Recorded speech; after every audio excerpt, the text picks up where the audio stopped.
Mes amis, Tim Blazy TV, est-ce que nous te connaissons qui côté dans les États-Unis, si nous allons là, nous capables jamais retourner là nous encore, ou bien même si nous retournons, nous gagnons pile chance pour nous pas même monde encore.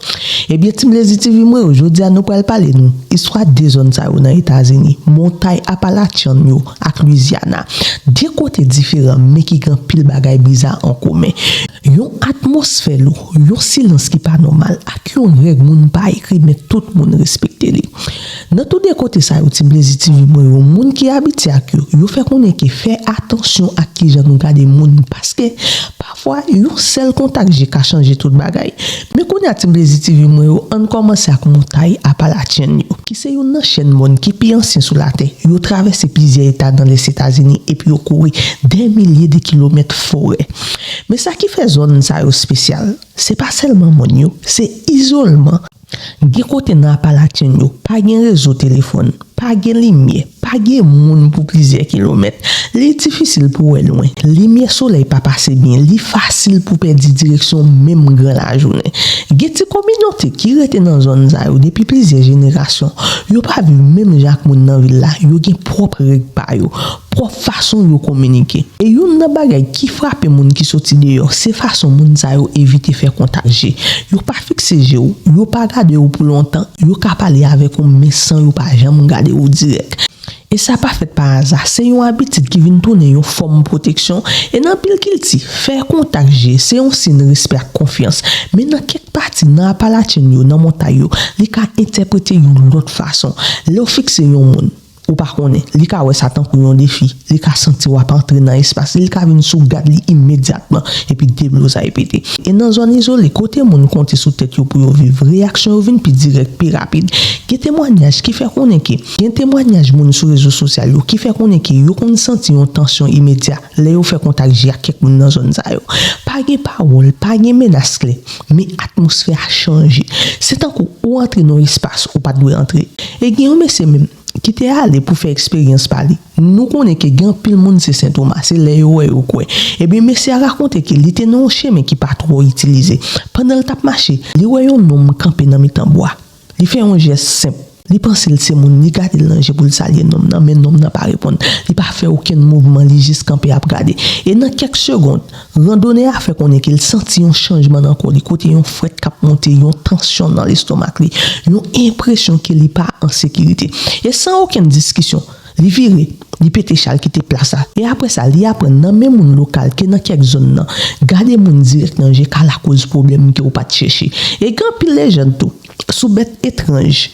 Voir moun qui pas visible, moun qui disparaît sans trace et moun dans zone nan souvent dit pas répondre si nous tendez on voir les non nous en bois. Sinon yo karalo ou ka tande voir maman, voir papa, voir petit ou voir madame, voir maou, sou al répondre kaka voye. Et ou fait connait que sou pral dans zone ça, ou pas marcher avec bête parce que d'après témoignage, force yo ka entrer dans bête là pour yo gen accès avec ou pour yo attaquer et même gen ti moun petit qui kon a marcher dans forêt, qu'après les maman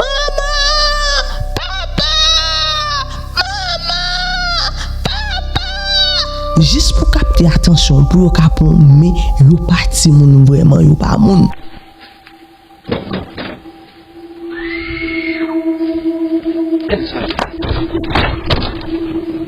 Mais qu'on a Tim Blazy TV on nous descend dans sud États-Unis dans Louisiana. Dans cette ça environnement changé net. C'est pas bon encore, c'est de l'eau. Ba ou yo c'est marécage côté de l'eau pied bois ak la boue mélangé qui souvent couvre terre et dans pile partie route yo limité. Visibilité réduite, bris naturel ou ka tromper moun. Et gen communauté qui était là depuis longtemps qui adapte la vie à l'environnement ça. Yo développer règle pa yo pour éviter danger quitte naturel ou mystique, même gens ak mon Appalachian yo. Et dans quelques zones Louisiana, faire contact par un zak simple, moun local yo éviter fixer moun yo pas connaît parce que yo moun yo pas connaît. Yo limiter contact visuel surtout dans zone isolée pour yo. Si tout dans zone isolée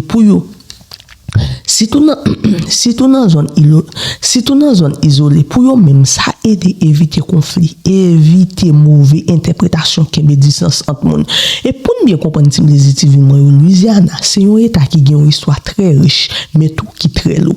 Dans son bayou côté de l'eau à bois mélangé quand pile histoire qui passe de génération en génération. Gen moun qui pas parler de ça publiquement, mais dans mi-temps communauté yo gen parole qui toujours répété côté yo dit que gen quelques moun qui pas comporté autant que l'autre moun et dans quelques témoignages sur réseaux sociaux yo moun yo expliqué que gen moment côté yo fait contact avec un étranger et puis bagay yo changer immédiatement yo décrit expérience nan comme ça yo senti une sensation fret k'ap monter dans corps yo tête yo vinn lou yo senti tant que yo pas ka contrôler propre tête yo encore et gen même moun qui arrive faire connaître après yo fin faire contact ça yo entre dans un état tant que yo c'est pas yon dormi c'est pas yon perdre connaissance direct mais plutôt c'est tant que yo pas même ka contrôler décision yo gen plusieurs histoires qui semble yon ak l'autre côté yon moun ka songe était dans une zone isolée li rencontre yon moun li gade l'ange et puis après ça il pas songer ça qui passait pendant une période de temps et l'elle reprend tête li il ka joine tête non l'autre côté parfois dans un magasin a dépenser l'argent sans pas même comprendre pour qui ça et gen même moun qui fait connaître que yo acheter bagay yo pas besoin yo utiliser l'argent yo sans aucun contrôle et puis là yo retourner dans yo saisi et Louisiana Timblezi TV moi gon l'autre qualité parole qui circule dans mitan quelques communautés côté d'après pile moun gen quelques individus yo décrit comme vampire pas dans sens imaginaire seulement mais comme moun yo quoi qui gen une influence forte sur l'autre monde gen témoignage qui dit que moun sa yo gen yon gade qui intense en pile tellement blink et puis yo ka mettre l'autre monde malaise sans que yo pas parler seulement contact géo fait avant et dans quelques histoires qui répété gen moun qui explique que après yo fait contact géo avec un étranger comme ça comportement yo changé yo parler des moments côté yo vinn pi agressif yo entrer dans discussion sans raison claire yo senti tant que yo pas contrôler émotion yo et qu'il l'autre témoignage qui fait connaître tout situation ça yo ka mener dans conflit physique côté violence pété rapide et puis parfois ça finit avec sang qui coule ak l'idée que individu yo les vampires qui t'a cherché profiter sous faiblesse ou soit des autres pour prendre énergie l'autre monde pour capable récent et pour moun qui quoi dans phénomène ça yo explique li comme une qualité influence ou soit pression qui sorti dans l'autre monde ça veut dire Timblezi TV moi yo state ça vampire ça ou ka facile prendre énergie l'autre monde et yo gen un regard qui faut en pile qui fait l'autre monde perdre contrôle tête yo et gen pile témoignage qui raconte que qui fait connaître que gen quelques victimes qui senti yo faibli après rencontre ça yo gen l'autre qui parle de sain nan côté né yo a baï sang ou soit tête yo a viré fort yo tout malade à l'hôpital en tous les cas Timblezi TV moi les nous a regarder montagne Appalachienne yo ak Louisiana ensemble nous yon réalité qui claire environnement qu'il ti ka changer façon moun communiquer et dans ville faire contact c'est normal son bagay normal lié et dans quelques zones isolées li ka gen l'autre sens. Here are 10 things you should never do when visiting or crossing the Appalachian Mountains on foot. For those that don't know, the Appalachian Mountains are an ancient mountain range in North America, specifically in eastern Canada and United States. They are among the oldest mountain ranges on Earth. At some point, they were as tall, if not taller, than the current Himalayas. However, land degradation and time itself has since eroded these mountain ranges, reducing them into long forested ridges and deep shadowed hollows over millions of years. The mountain ranges specifically are extremely dangerous because they are dead zones. If you get lost in these mountain ranges, not only will no one hear you scream, but you'll likely disappear forever. When you stand on the Appalachian Mountains, you're standing on something older than time itself, as old as mammals themselves. People have disappeared and died here. There have been many cases of things mimicking human sounds, human or not. This is not folktale or legend. That is why these 10 things you should never do if you're ever in the Appalachian Mountains.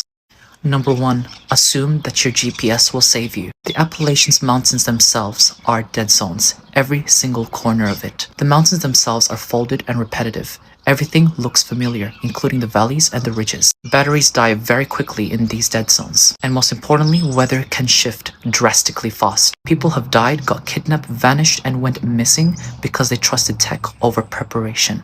Know where you're going to. Number 2. Ignoring sudden silence. Birds stop chirping, insects stop cricketing. If the only thing you can hear is the wind and the trees blowing, there is something dangerous nearby, most likely a predator. Always pay attention to your surroundings. If everything goes quiet at once, no birds, no insects, no mammals, no small anything, leave the area immediately and stay hidden. Number 3. Entering abandoned cabins or mine shafts. This should be common sense. Why are you entering an abandoned cabin? Number 1, they're structurally unsafe. Number 2, they could be full of wildlife. Number 3, There could be a lot of toxic gases in there, and most terrifyingly of all, that could be occupied by someone who does not want any visitors. And if they do, it's usually fatal. Number 4, leaving your trail to take a shortcut. The Appalachian Mountains are absolutely unforgiving. Cliffs, sinkholes, sudden drop-offs, and dense rhododendron thickets can trap you very fast. Do not trust these mountains. Always stay within your planned trail. Stay close to people. Number 5, following voices that call your name, especially if you are alone. Sound travels very weirdly in these mountains, and there have been confirmed documented cases of things mimicking human voices. You shouldn't even be traveling alone at the first place. You should always be traveling with people. Stay close and huddled. If you hear these sounds, leave immediately and make a run. Number 6, whistling at night. This is an old, classic Appalachians rule. Never whistle at night. Better yet, don't whistle at all, day or night. Many people who have survived in the Appalachian Mountains have reported that whistling at night can and will attract something that can mimic the sound back to you.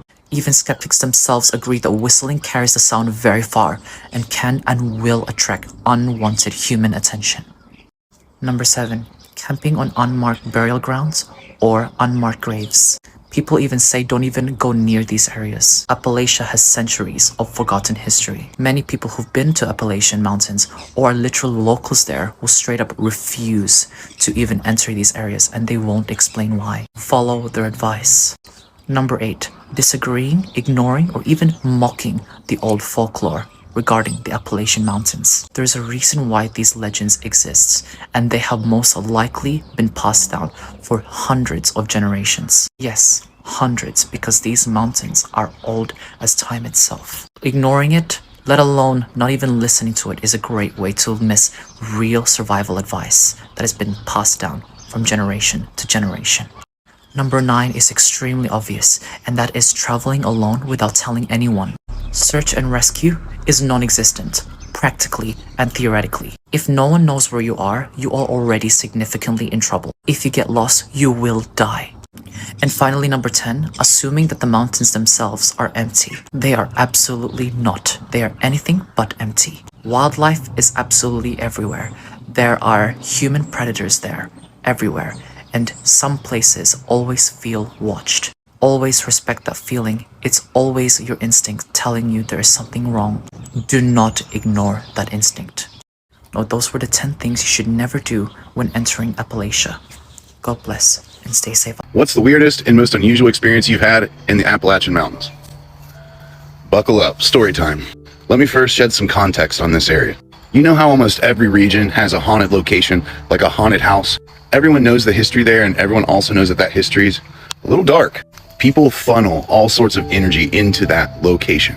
The human brain is a very powerful thing, and when enough human brains come together in one idea and focalize in to a certain location, like a haunted house, for example, it can bring forth some things, manifesting entities with energies. Now, I live in the Appalachian foothills, the gateway to the Appalachian Mountains. I live smack dab in the middle of Wayne National Forest.